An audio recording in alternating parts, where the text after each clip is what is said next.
Narcissists and Christmas reunions. Welcome to today's topic, ladies and gentlemen. I'm Coach Tobias Forst, founder of Achilles-Lifecoaching, decade-long recipient of narcissistic abuse, and have saved myself from it, and I will support you on your journey to your personal freedom. If you stick to the end of this video, you will hear a very, very bad joke I came up with while establishing the script for today's video. So you can probably, if you don't want to hear it, neglect the last 30 seconds of today's video. That said, back to the topic, ladies and gentlemen. Christmas reunions and family. So this is the time, the end of the year. You're in the process of pondering what you achieved, what challenges you had, trials and tribulations for the past 12 months. You might approach something akin to feeling tired at the end of the year, but at this point, this is not yet the day, not yet the phase where you should lower your guard, ladies and gentlemen. It is of utmost importance that you still pay attention, be vigilant and mindful and attentive to what's going on around you in your social circles, especially when it comes to family reunions at Christmas time. And this year, you're, with all the upcoming meetings in your job, circle of friends, and of course family reunions around the 24th to 26th of December probably, you're pondering and weighing the pros and cons of going again this year or staying away from this year, either repeatedly for the nth time or for the first time maybe. And this is an important process. You are weighing your options. Option A, you will go to the family reunion, the Christmas reunion. What will happen? It will be stressful. There will be talk, overt, covert. There will be invalidations. There will be mutual love bombing of the usual suspects. And I hope you brought the new treads of Adidas that have a love bombing, slippery slope proof sole. So put those on, because you're gonna need it when Uncle X and Auntie Y engage in their usual mutual love bombing session. So this is part of the deal, you know, that when you go there, and especially knowing that Aunt Jessica and your brother Jeff will also be there. Then you ponder option B. Why not stay away this year? Why not do something else? What you come up with is, you know, there will be talk behind your back, covert. You won't really hear much about it unless it is targeted at you receiving that information at some point through somebody, a flying monkey.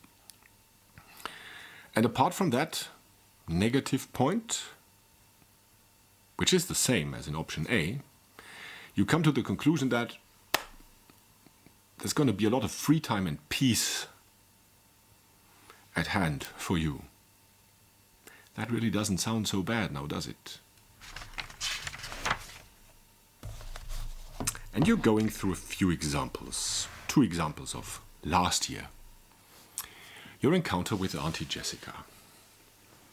When you met her last year, she didn't even greet you. Right off the bat, she barged through the door, and the metaphorical door of greeting.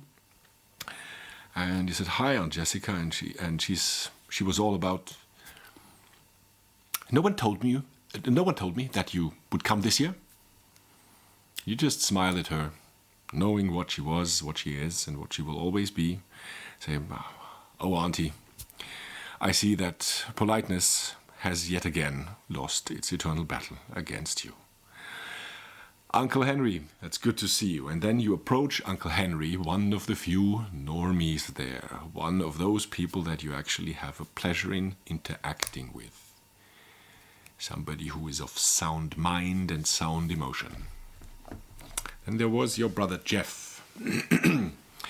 And he lamented about this, had a problem with that, and suffered from X and the turmoil with Z and whatever. The list was long and extensive, and he had a very strained face while elaborating in such a detail.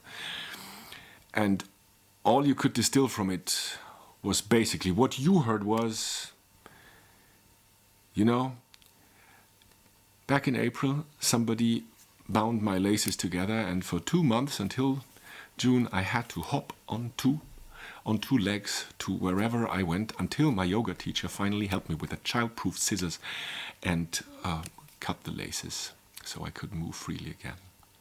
This is how much he was suffering. And you just answered with, "Oh, Jeff, it's another tough year for you," from the sound of it, and I don't know how you manage it to be such a